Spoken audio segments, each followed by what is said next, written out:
സർവത്ര ഗോവിന്ദനാമസങ്കീർത്തനം. ഗോവിന്ദ ഗോവിന്ദ. യോന്തപ്രവിശ്യ മമ വാചമിമാം പ്രസുപ്താം സഞ്ജീവയത്യഖിലശക്തിധരസ്വധാംനാ അന്യാംശ്ച ഹസ്തചരണശ്രവണത്വഗാദീൻ പ്രാണാൻ നമോ ഭഗവതേ പുരുഷായ തുഭ്യം. സദാശിവസമാരംഭാം ശങ്കരാചാര്യമധ്യമാം അസ്മദാചാര്യപര്യന്താം വന്ദേ ഗുരുപരമ്പരാം.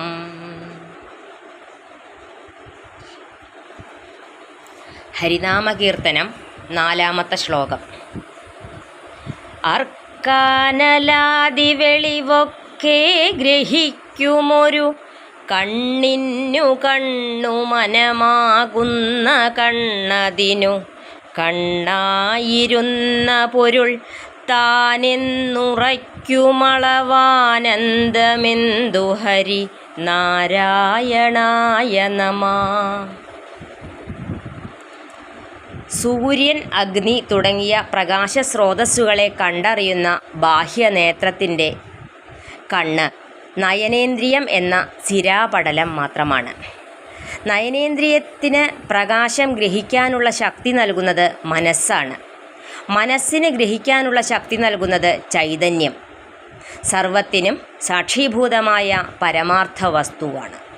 ആ ചൈതന്യം തന്നെയാണ് താൻ എന്നറിയുമ്പോഴത്തെ ആനന്ദം പറഞ്ഞറിയിക്കാൻ വയ്യ. ഹരേ നാരായണ, അവിടുത്തേക്ക് നമസ്കാരം. ഒരു ജീവാത്മാവിന് പഞ്ചേന്ദ്രിയങ്ങളിലൂടെ കിട്ടുന്ന അറിവ് ബാഹ്യപ്രപഞ്ചത്തിലേതാണ്. ആ അറിവ് തലച്ചോറിലെത്തി പൂർവ്വവാസനകളുടെയും മനസ്സിൻ്റെയും സങ്കല്പത്തിനനുസരിച്ച് ഉണ്ടാകുന്ന സങ്കല്പവികൽപ്പങ്ങൾ മാത്രമാണ്.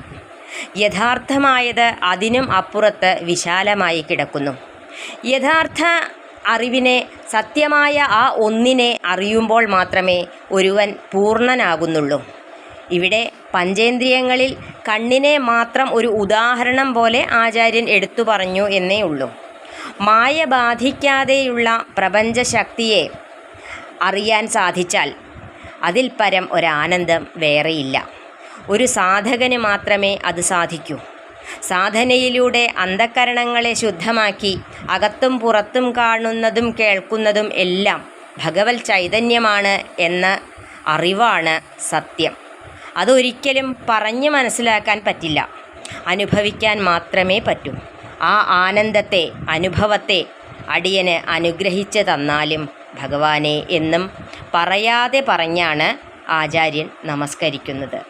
സർവത്ര ഗോവിന്ദനാമസങ്കീർത്തനം. ഗോവിന്ദ ഗോവിന്ദ. ഈ വാക്കുകൾ ഭഗവത് പാദങ്ങളിലും ഗുരുക്കന്മാരുടെ പാദങ്ങളിലും സമർപ്പിക്കുന്നു. ഹരേ കൃഷ്ണ.